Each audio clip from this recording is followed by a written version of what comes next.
All right, we're going to get back to this ridiculous nonsense called the TriMet Board of Directors. We were watching the safety and security joke of a presentation. Uh, as we know, there's no safety, there's no security. Check my Twitter feed, check PDX Scan and Twitter feed, check my blog.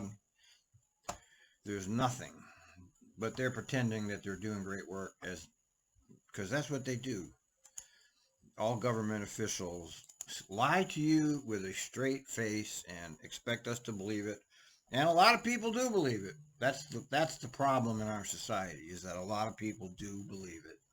You know, the police absolutely needs to step in to be called for. So those are just some of my comments and questions. And if we have time, I have some more, but I will yield my time for other folks. Thanks. Great. Next, we have Director Gonzalez, followed by Director Edwards, and then Director Lewis. Thank you, President. They're all making great comments here. They're all going to say how great we're doing. Watch it. Simmons, and really appreciate your comments, Director Y. Yeah, of course you do.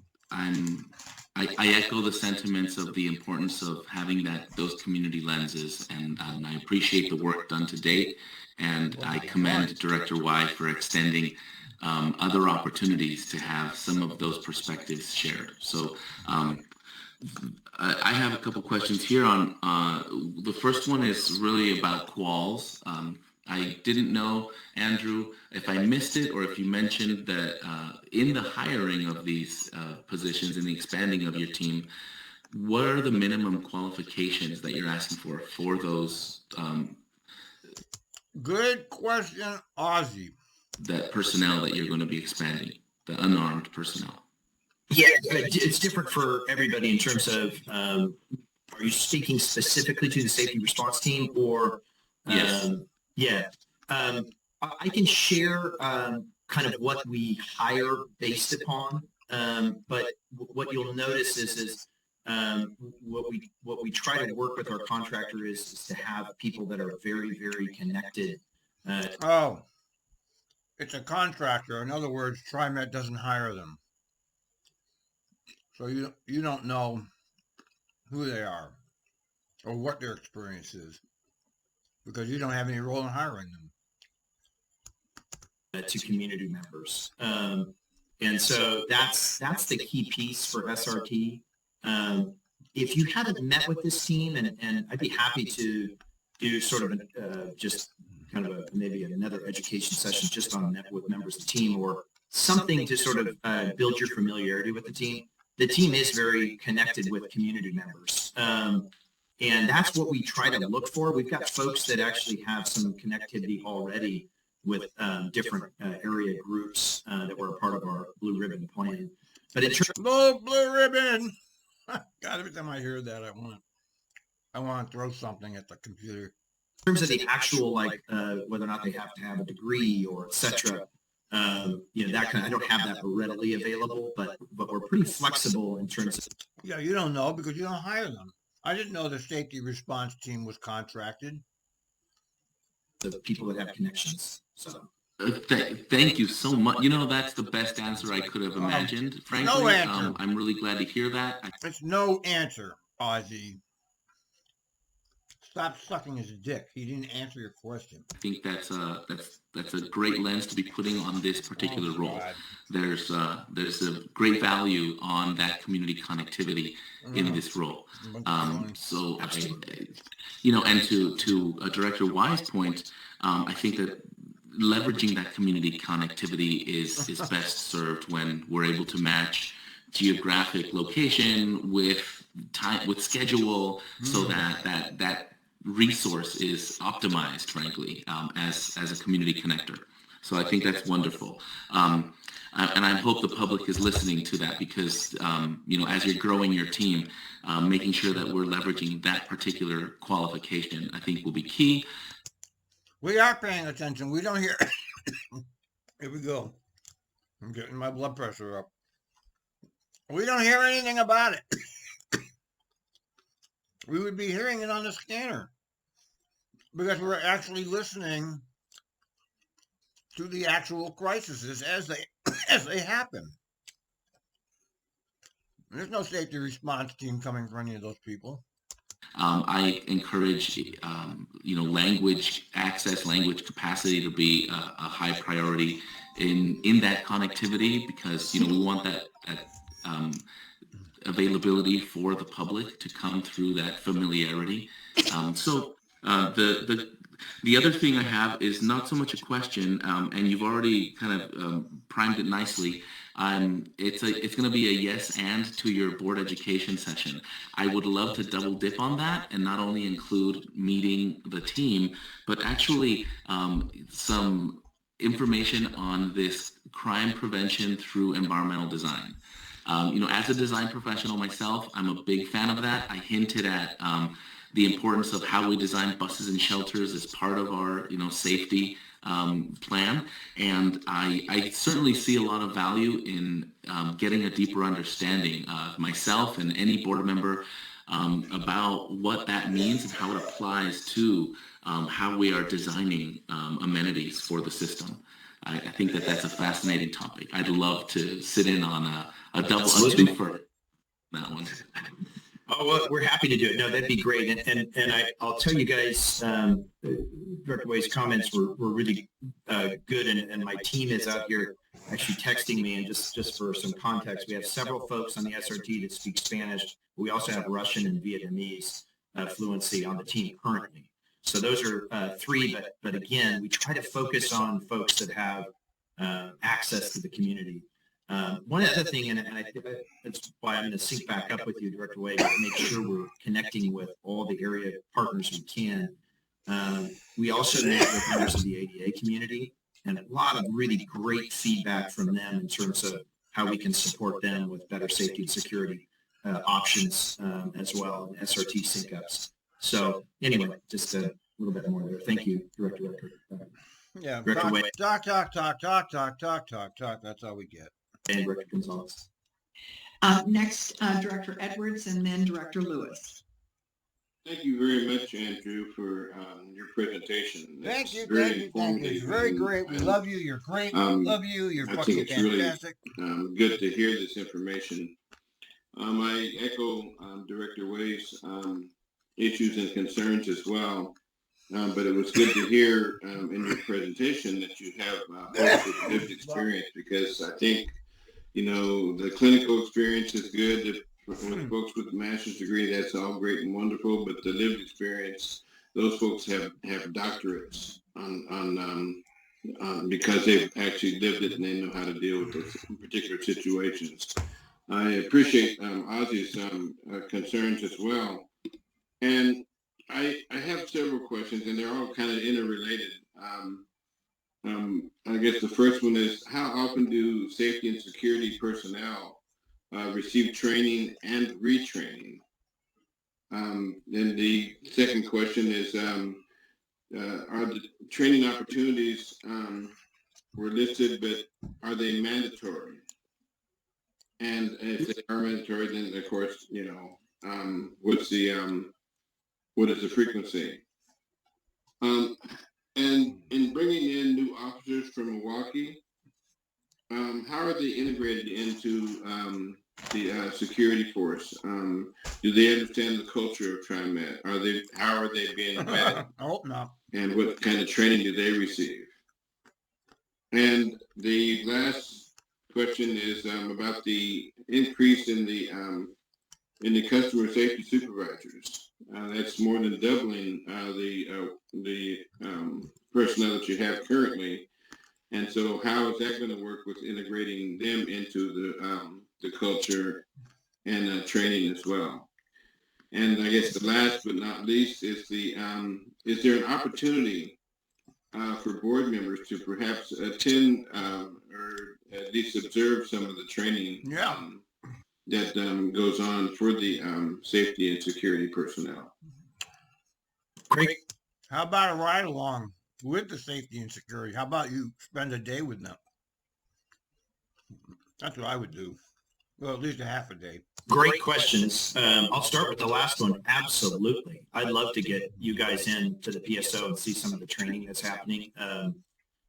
on the first question related to training and retraining, we spend a lot of work on training, particularly in the SRT, but also with our customer safety supervisors. These are trainings that go on all year long, actually. And part of those trainings are related to, the majority of them are related to de-escalation, but really understanding the community they're working with, cultural differences, de-escalation. I mean, Let's talk about that for a minute. The de-escalation.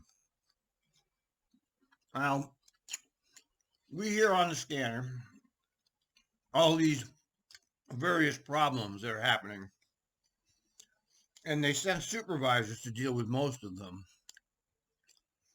And the supervisors do actually resolve the problems. If you notice that, most problems are resolved with the supervisors. They don't have to call the police that often. So whoever they have, I guess they're just road supervisors, seem to be fairly well skilled at de-escalation and getting people to comply. Because it's my impression that a lot of these incidents with drivers are resolved peacefully. That's my impression, at least. I don't know. I'd have to talk to Mr. Scanner to see if I'm perceiving that right. He's the only other person that listens to this as often as I do. I mean, those are the key pieces that we want. We don't want customer safety supervisors to put themselves in harm's way as they do this work. Generally, the folks that come to us and the customer safety supervisors are all former or current TriMet employees. So they're in rail supervision, they're in bus operations, etc., and they're wanting to come over and do this work. And it's that's the fit we want. We want folks that already understand TriMet culture, have spent some time with us, and so that's generally who we bring on for all of those positions in the CSS roles, is people that already have former TriMet experience. And again, training starts from day one and continues. And again, part of that is not just for the community, but that's kind of the key piece. It's also to keep them safe, because this is difficult work that they do as they interact with folks. And one of the pieces that we've really tried to develop, and it's been great in partnership with the MCSO in the lead in the Transit Police Department, is to bring them in a support role, but not directly involved in actually the activity of the work of the CSS, but for them to be nearby so that they can be there to address the situation if it escalates. And so those are some pieces that we've really tried to build into the program to accomplish employee safety with that work too. And lastly, with Milwaukee, so as of July 1, technically Milwaukee's already been a part of some detached missions, and that means just overtime hours in transit, but they're under the supervision of the MCSO. So this is really a partnership. I mean, this is why it's so key to bring a partnership with MCSO, is they are there to help steer, lead. Our transit captain is an MCSO officer. Our transit lieutenant is an MCSO. Our transit sergeant is MCSO, a couple of them. So I guess what I'm trying to say is the leadership of that program is MCSO. And why that's relevant and why that's so attractive to an agency like Milwaukee is the resources in some of these smaller agencies are not as big as some of these very large agencies. And so they don't get access to the level of training, the level of community activity, the sort of, so when Milwaukee is signing up for this, and they made this clear, they're excited to have their officers exposed to not only what the MCSO is working on, but what we're working on in TriMet security, to be part of seeing what an SRT does and how that impacts the system, seeing how to interact with the community in broader ways across, the Tri-County area. So it's attracted to them precisely because the MCSO is involved, but also because we're involved, because it exposes them to things that they wouldn't normally get in Milwaukee, and they send officers that are willing to learn and be led by MCSO. When those officers come, are they being vetted? Because I would hope that they would send persons that are a good fit, and they may think it's a good fit, but I don't know. I said it before. I think the transit police are better at handling people than the TriMet drivers. That's for sure. They're much more adept at handling problem people. The TriMet drivers, as you know, let's remember now, we're only hearing the bad stuff on the scanner. We're not hearing the good stuff because the good stuff doesn't get broadcast. So what we hear on the scanner is all the bad stuff. And from what I can hear, there's a lot of drivers that really don't know how to handle people at all. Okay, they have no skills at all. Lots of judgments, no skills. But the police, on the other hand, do have skills in handling difficult people. And that's the impression I've gotten. Is that the transit police, for example, if a driver won't take somebody for some reason, the transit police will actually take them to where they need to go, which makes TriMet look like shit, of course. But they're more adept at meeting the needs of actual people than the TriMet. I hate to say that, but it's true. And always be a good fit, and so sometimes TriMet might say, well, this person's not a good fit for us. And my other question is, no, I don't think the TriMet has any say over who is in the transit police division. I don't think the TriMet, this guy here, I don't think he has any say in what officers they bring in there.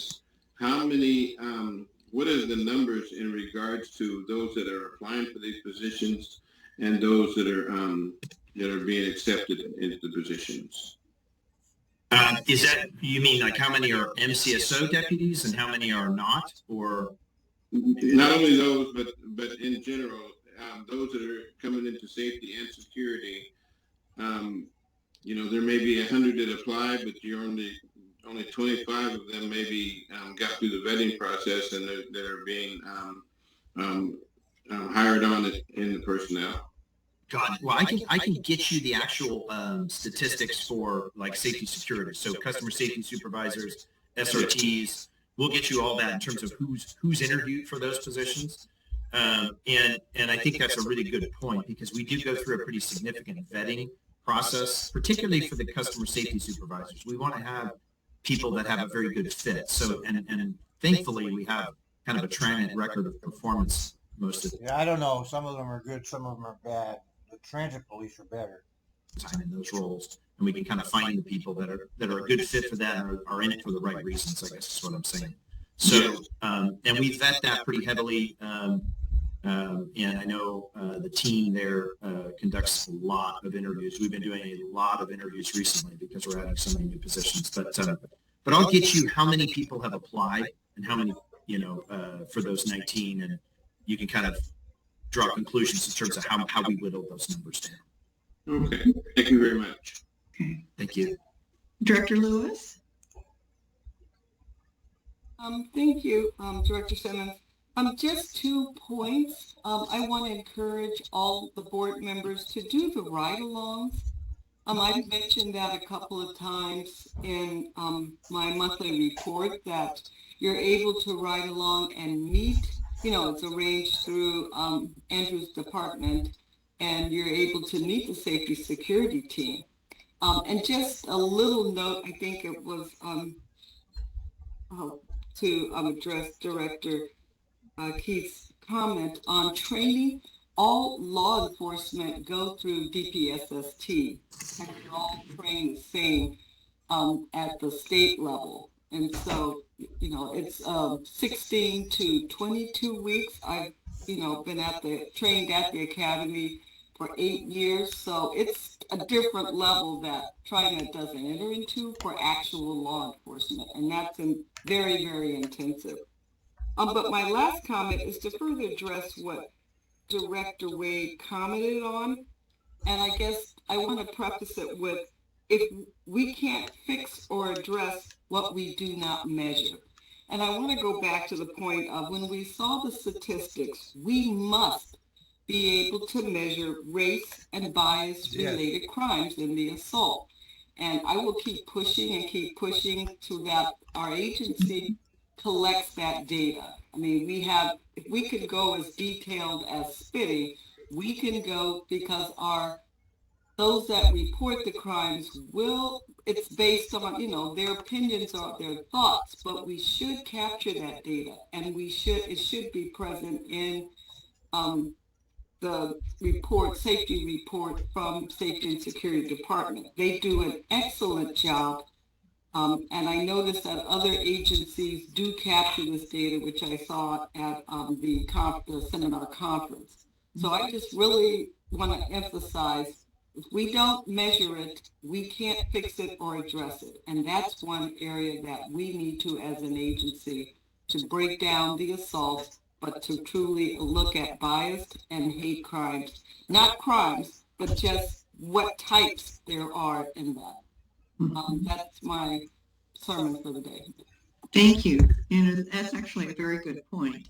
As you can tell, this is very important to the board. I mean, it's the number one issue that the community is concerned about. And so your report is timely. And I know, Director Way, you indicated you had even more questions. We have 2 more reports today. Is this something that maybe you could send your questions to Andrew? And then, Andrew, we look for... So she wants to stifle debate. There she goes. This is what the chairman of these boards do. They stifle the debate. They cut off the discussion. And she's doing it. Warner used to do this all the time, and she's doing it right now. Forward to a follow-up time with you at some time appropriate in the future. Absolutely. Be happy. Yeah. And thank you, Director Way, for accepting that suggestion. Yeah. So thank you so much for this really in-depth report on safety and security. Next, we're going to turn to the 2022 Attitude and Awareness Survey. Okay. And this survey... All right, I want to do that. Okay, that's going to be good. I'll do that later. That's enough of this. It all sounds good when you hear them talking about it. But we know, those of us who pay attention, that this is not translating to anything on the ground. Where are they? I assume they're all riding Max. They're certainly not over on the bus side. Over now.